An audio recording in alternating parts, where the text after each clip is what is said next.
Well, good afternoon. How are you?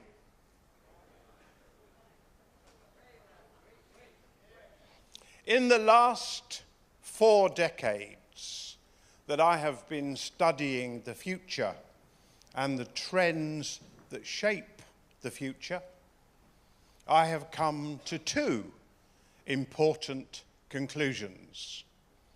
The first is that we have no language for the future. I said this at a university recently, and a young woman put up her hand and said, "I think you're mistaken. Surely Shakespeare and Dante and Pushkin had a language for the future." And I said, of course, I should have been more precise. We have no language for the technological future, which didn't matter much until 200 or 300 years ago, because there wasn't a great deal of technology until 200 or 300 years ago. But today, as new technology arrives, we, by definition, almost lack a language with which to consider it. We lack, in any language at all, the words that are necessary for us to consider how this technology may affect us and how the potential will affect us.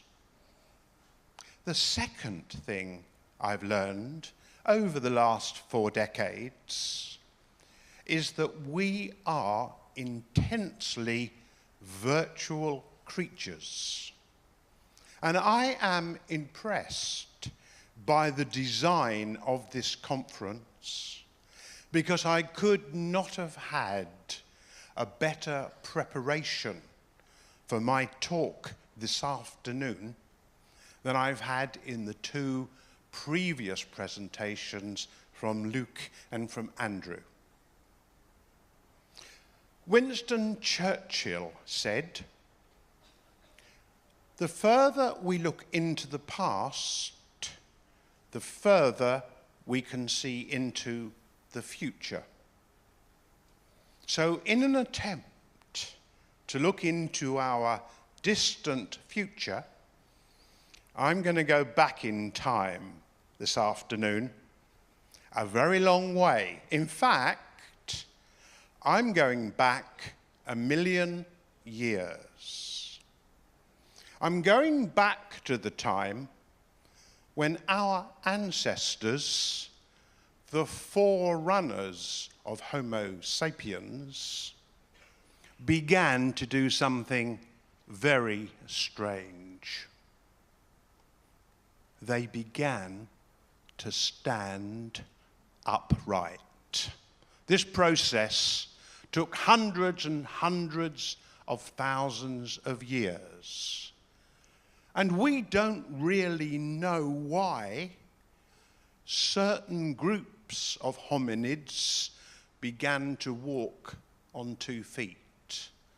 Perhaps it was to see over the long grass of the savannah in Africa. Perhaps it was to reach up for fruit from trees. But I think it was to fight.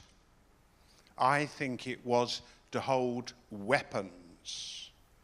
I think that was the evolutionary spur. But as a result of standing upright, 2 things happened. The first is that the bones at the back of the primate's skull fell backwards with the weight of gravity and made room for the brain to grow. The second is that the voice box, the larynx, also fell backwards in the throat, as the very early forerunners of human beings stood up And as the voice box, the larynx, fell to the back of the throat, it too found room to grow. The combination of the enlarged brain in the larger skull space and the larger larynx led to something unique. It led to language.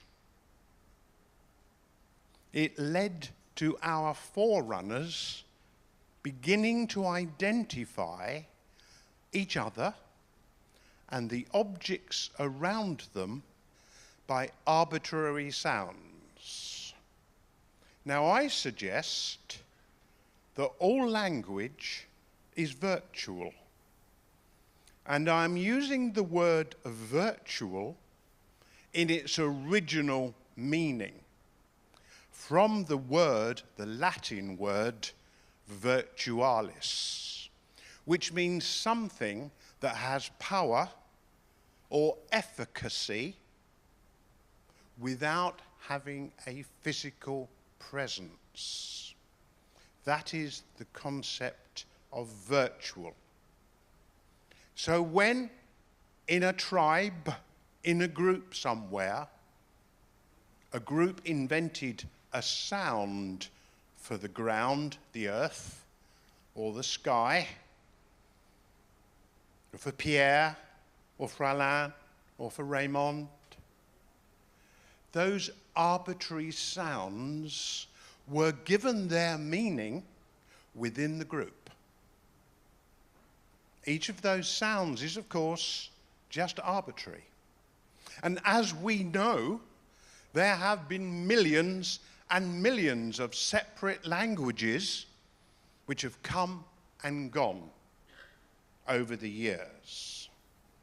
So I argue that what makes humans unique is the larger brain which led to language, which I argue is virtual. Now, one other thing happened along this journey to spur the evolution of human beings, and that was the invention of fire, which allowed us to cook food, ingest it more easily, and get the protein more quickly. But I'm not going to dwell very long on ancient history because I'm going to zoom forward into virtual reality in a moment. But I want to come up to more modern times as this virtual ape.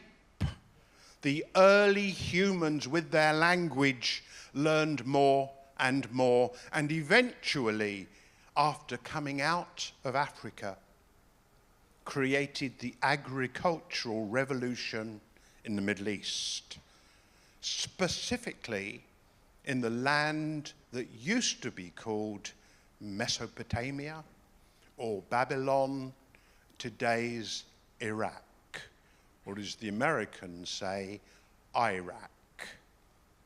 Now, in that country, along the Fertile Crescent of the Tigris River, 4 virtual inventions were made by humans that have shaped the world today. The first is alphabetic writing.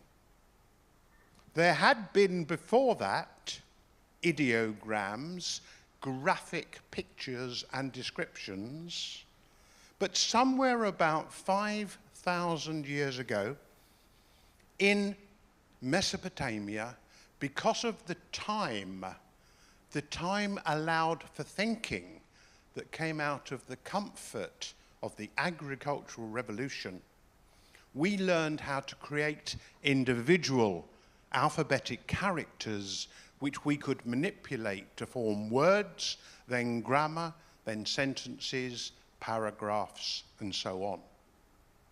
All of a sudden, the knowledge we were gaining could be stored, could be written down, and could be forwarded to later generations. So each time something new was learned, it was recorded And the recording, writing, is, of course, wholly virtual. It is squiggles on a piece of stone, or on a piece of wood, or on a piece of papyrus, or on a piece of paper, that within a language, in a group that understands that language, has meaning. But it is wholly virtual. The second crucial virtual invention was date and time. Now, periodicity existed before. We had a year that it took for the sun to go round, as it were, or the earth to go round the sun. But we didn't have the hours and the minutes of the day. These are virtual inventions, the division of natural rhythms into virtual units. So if I say I will meet you at midnight, at 12, at 2400, I am agreeing a virtual concept with you that you will understand. The third virtual invention was in fact the basis of modern mathematics. It was before the Egyptians.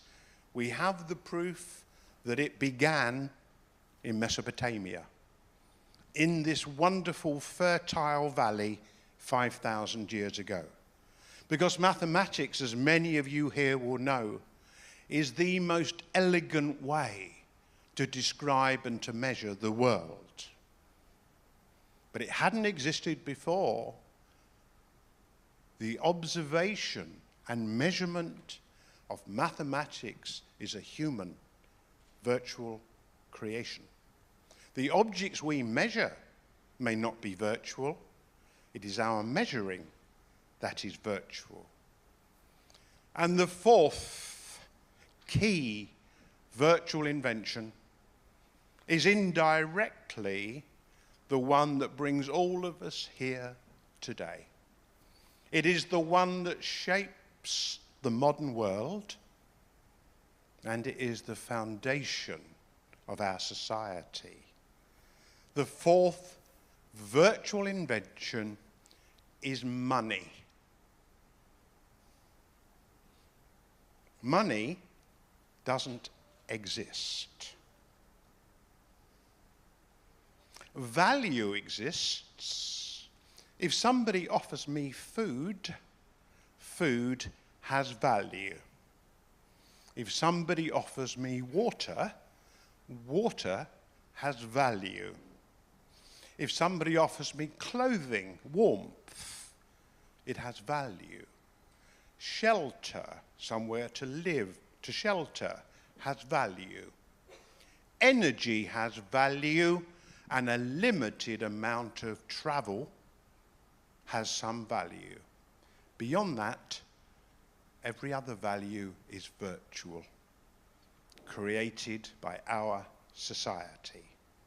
I like to imagine that 5,000 years ago, in Mesopotamia, there was a boy in the temple whose job it was to drag the wheats of corn, of wheat, across the temple floor to exchange for the chickens that the farmers used to bring into the temple.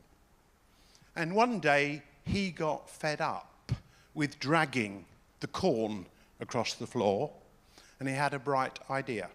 He said to the farmer, "See this stone, this rock, this pebble? Let's call it a shekel. You take this shekel, and instead of you bringing the chicken in, bring the shekel, and I'll give you the corn. And when I want chickens, I'll give you the shekel, and you give me the chickens."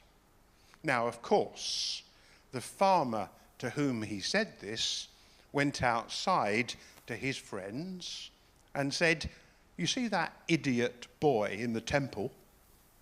If you give him a stone, he'll give you corn.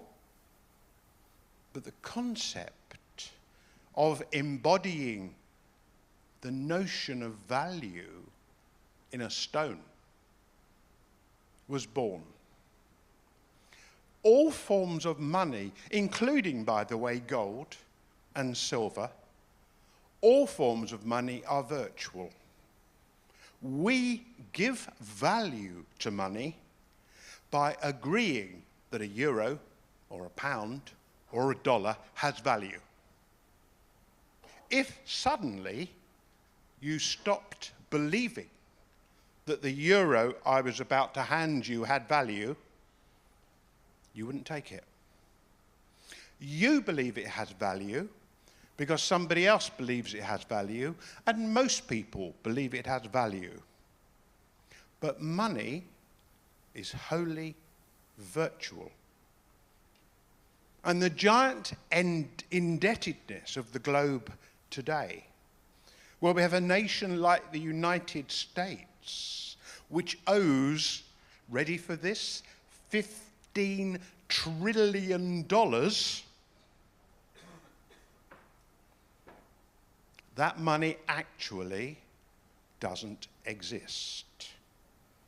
But while everybody is prepared to pretend that it does, we have our current virtual economy.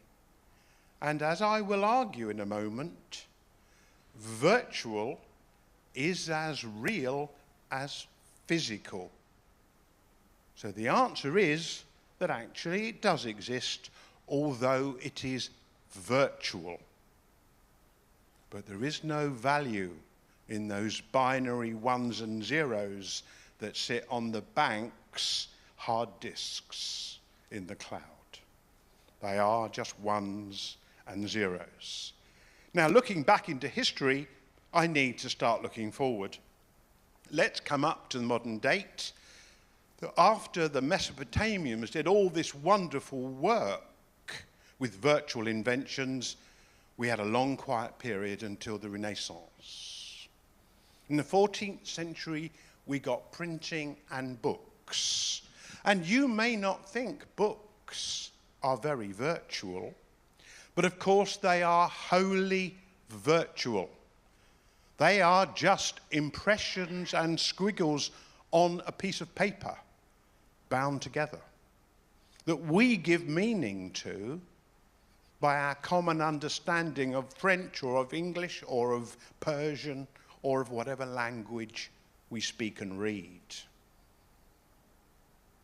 So books all of a sudden allowed us to not only store our information, but because we could print many of them, to distribute it. And this is where we begin to get the idea of society developing by standing on the shoulders of giants. Because we could distribute the information we had learned, the knowledge we had gained, we stored it virtually. And then there was navigation, another major virtual invention. The globe really isn't divided up into horizontal and vertical lines. We invented navigation, latitude and longitude, in order to find our way around. And then as we come much more recently into the 19th century, we've got the virtual inventions of wireless and television, of course computers and networks, and today we have the latest white-hot technology, something we call the smartphone. And I said at the beginning of my talk that the one thing I'd learned out of two things I mentioned is that we have no language for the future. Let me give you an example. Images behind me are thrown onto the screens, and when the devices that throw those images were first invented a couple of 100 years ago, in the English language we called them magic lanterns. We could only describe projectors as lanterns that had magic properties. When the automobile, the car, was first invented, we called it a horseless carriage. We could only describe the car by what it didn't have. It didn't have horses. The railway locomotive, the railway engine, was an iron horse.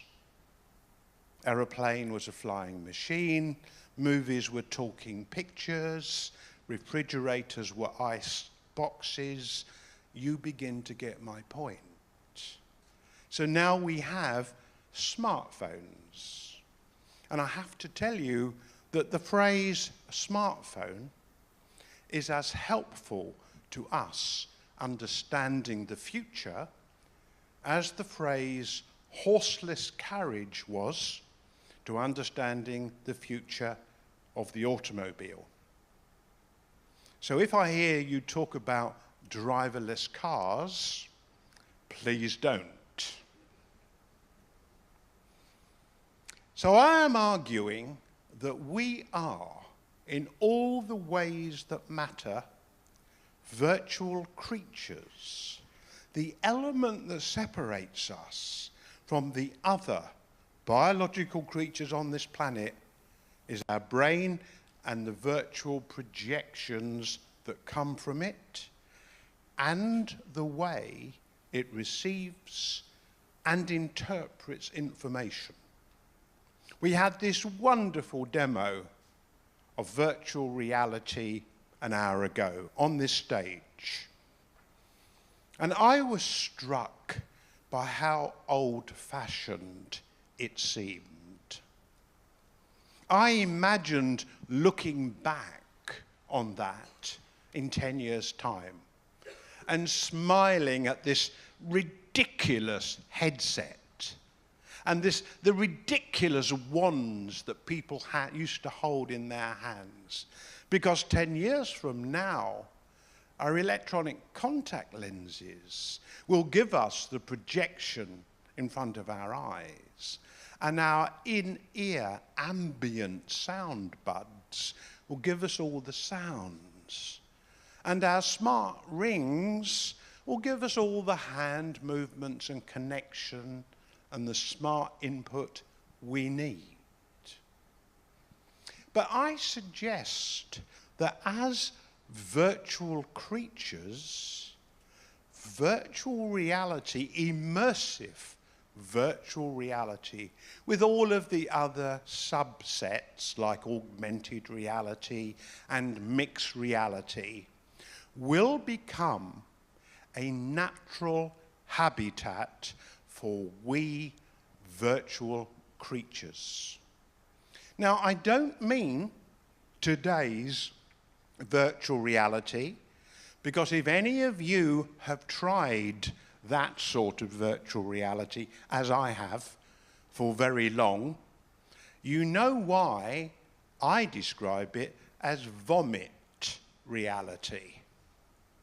It makes you feel sick because, of course, your brain doesn't work out why you're seeing movement but not feeling it.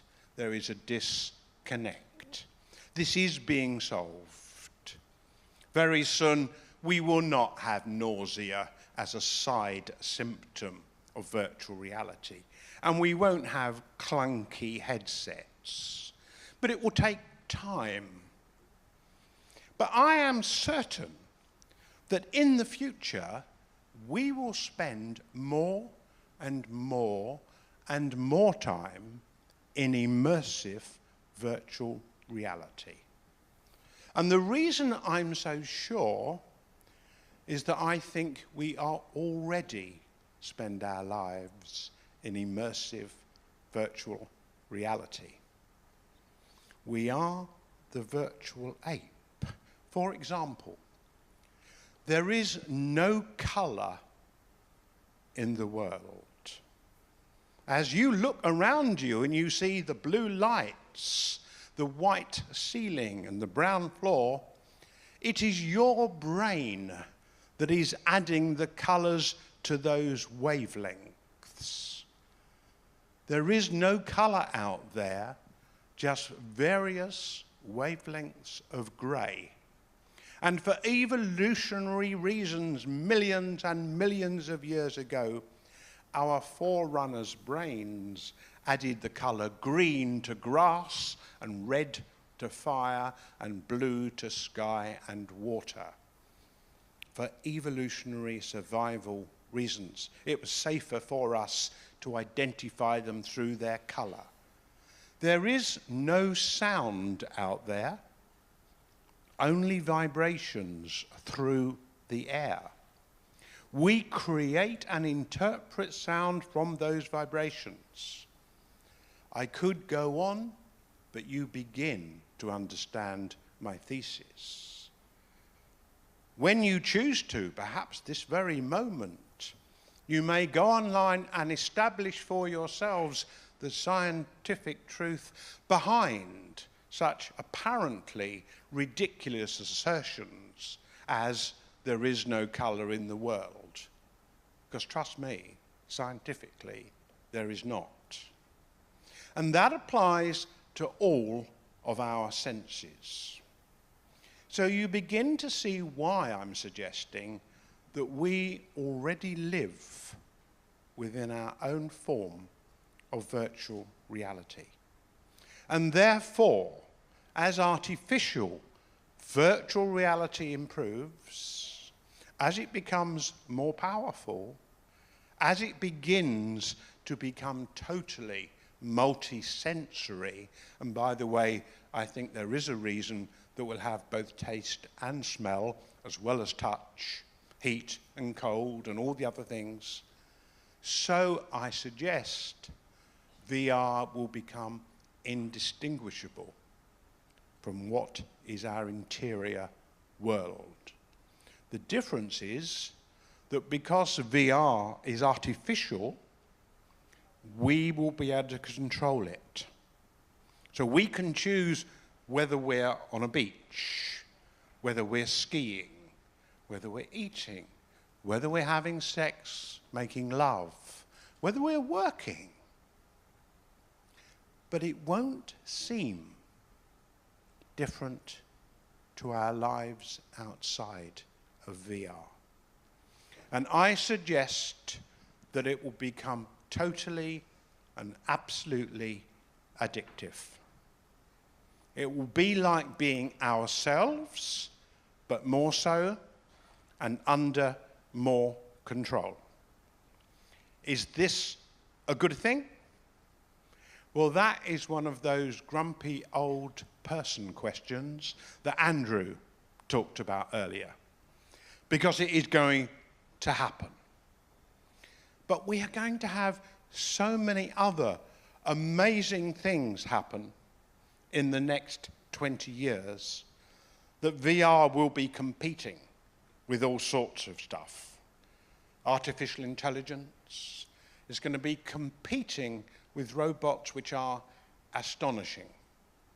And I want to come back to this smartphone, this device today, which is at the heart of where we think technology lies.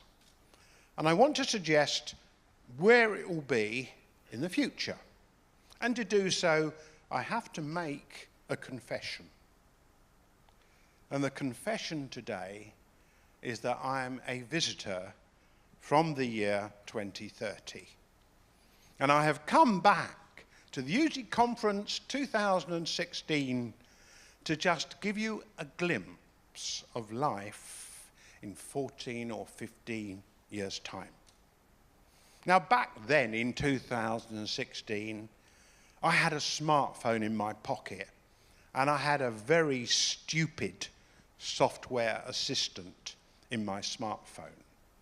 In fact, my software assistant was so stupid, I gave up on her. But you know, within a year or two, 2017, 2018, I remember it clearly, those software assistants started to get really useful. you still had to be quite precise about what you said to them. But when you wanted to get a plane booked, or you wanted to go out, or you wanted to pay a bill, all of a sudden they understood language that was a bit sloppy. And when I hear about a computer clever enough to beat the human champion of Go, and isn't that a wonderful thing, I smile. And the reason I smile is that I know that computer, capable of actually beating somebody playing Go, wouldn't even get one sentence of irony if I were to say it to the computer. So if I said to the computer, "Well done, you've just won a game of Go, big deal," it wouldn't get it. And until a computer intelligence can get irony, in other words, the real meaning of our language in context, is not going anywhere. But as I said just now, in a couple of years' time, 2018, it's coming. Now, of course, as I come from the year 2030, I'm able to tell you how it's all evolved. And as I stand in front of you this afternoon, I am accompanied by my constant companion, Maria. Now, Maria lives just behind my left ear. Maria is a nanoscale implant, and she is in command of my body network. And my body network is, of course, my monitoring system, my communication system, my entertainment system, and the feed for all of my VR experiences. Maria talks to the global brain all of the time. You know what the global brain is, don't you? We used to call it Google. Now, Maria is much more clever than I am, but she's smart enough not to let me know it. Maria is the epitome of where AI is going. She speaks to me in my earbud as softly and as gently as my own thoughts. I called her Maria because my own wife's name is Maria.